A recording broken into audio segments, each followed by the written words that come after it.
Assalamualaikum warahmatullahi wabarakatuh. Shalom, Om Swastiastu. Kami dari kelompok 8. Kali ini kami akan menyajikan materi dari kelompok kami yang berjudul Hukum dan Perundang-undangan di Indonesia. Materi ini ditujukan untuk memenuhi tugas kewarganegaraan kelas C. Sebelum memulai materi, saya akan memperkenalkan anggota kelompok saya. Yang pertama saya sendiri, Putra Prayoga Makala.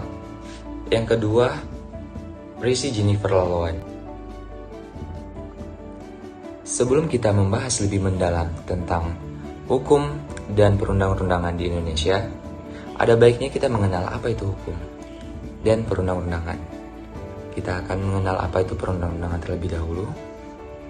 Perundang-undangan adalah peraturan tertulis yang memuat moral hukum yang mengikat secara umum dan dibentuk atau ditetapkan oleh lembaga negara atau pejabat yang berwenang melalui prosedur yang ditetapkan dalam peraturan perundang-undangan. Negara Indonesia adalah negara hukum sebagaimana dinyatakan dalam Undang-Undang Dasar Negara Republik Indonesia tahun 1945 pasal 1 ayat 3 yang berbunyi, negara Indonesia adalah negara hukum. Hal ini mengandung arti bahwa kehidupan bermasyarakat, berbangsa, dan bernegara harus didasarkan pada hukum yang berlaku. Hukum memiliki berbagai bentuk, baik tertulis maupun tidak tertulis. Hukum yang tertulis, tetapi diakui keberadaannya sebagai salah satu hukum yang mengikat masyarakat, misalnya adat istiadat. Selanjutnya, untuk mewujudkan sistem hukum nasional, Pasal 22A Undang-Undang Dasar Negara Republik Indonesia tahun 1945 menegaskan bahwa ketentuan lebih lanjut tentang tata cara pembentukan undang-undang dengan undang-undang. Untuk menjabarkan ketentuan pasal 22A tersebut, ditetapkan Undang-Undang Nomor 12 Tahun 2011. Selanjutnya, landasan pembentukan peraturan perundang-undangan. Poin pertama, yuridis.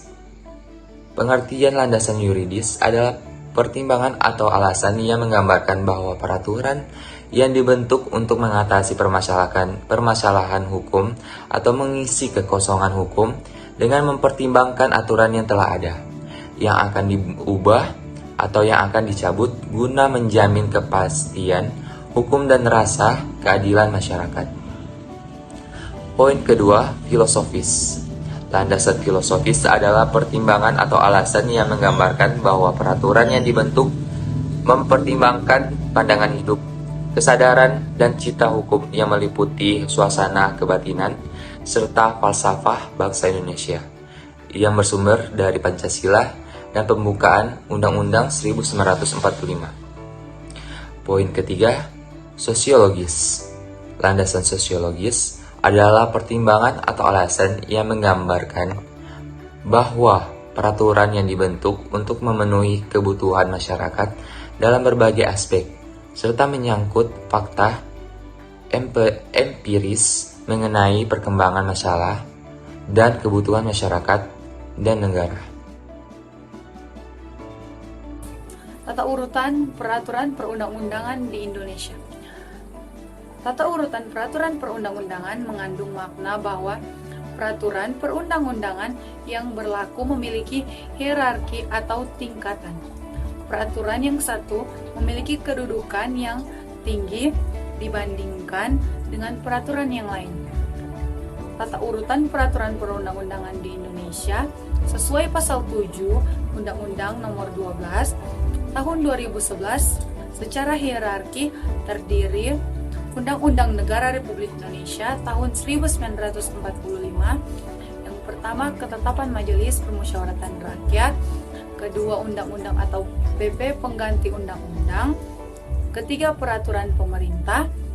Keempat, peraturan presiden. Kelima, peraturan daerah provinsi. Dan yang keenam, peraturan daerah kabupaten atau kota.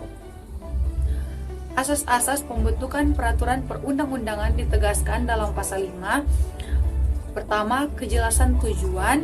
Kedua, kelembagaan atau organ pembentuk yang tepat. Ketiga, kesesuaian antara jenis hierarki dan materi muatan. Keempat, dapat dilaksanakan. Kelima, kedayagunaan dan kehasilgunaan. Keenam, kejelasan rumusan. Dan yang ketujuh, keterbukaan. Kepatuhan terhadap peraturan perundang-undangan nasional berkaitan dengan terbentuknya kesadaran hukum setiap warga negara. Kesadaran hukum warga negara dapat diukur dari beberapa indikator berikut. Pertama, pengetahuan hukum. Pengetahuan hukum meliputi pengetahuan tentang perbuatan yang dilarang hukum, seperti penganiayaan, penipuan, penggelapan. Selain itu, juga pengetahuan tentang perbuatan-perbuatan yang diperbolehkan oleh hukum seperti jual beli, sewa menyewa, dan perjanjian. Kedua, pemahaman kaidah-kaidah hukum.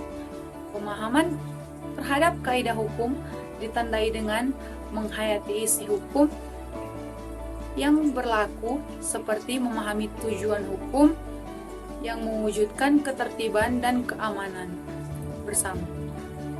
Ketiga, sikap terhadap norma-norma hukum.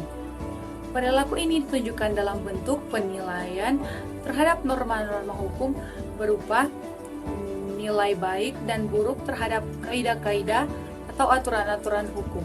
Misalnya, pencurian termasuk dalam perbuatan tercela karena merugikan orang.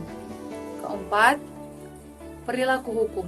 Perilaku hukum ditunjukkan dengan perbuatan menaati aturan-aturan hukum yang berlaku dalam kehidupan masyarakat. Kesimpulannya, kepatuhan kepada hukum merupakan cerminan kepribadian seseorang. Orang yang taat pada hukum berarti memiliki kepribadian yang baik. Sementara itu, orang yang tidak taat pada hukum berarti kepribadiannya tidak baik karena sudah mengabaikan kewajiban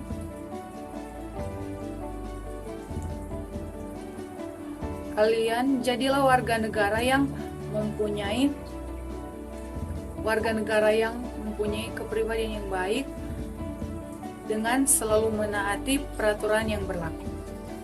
Terima kasih.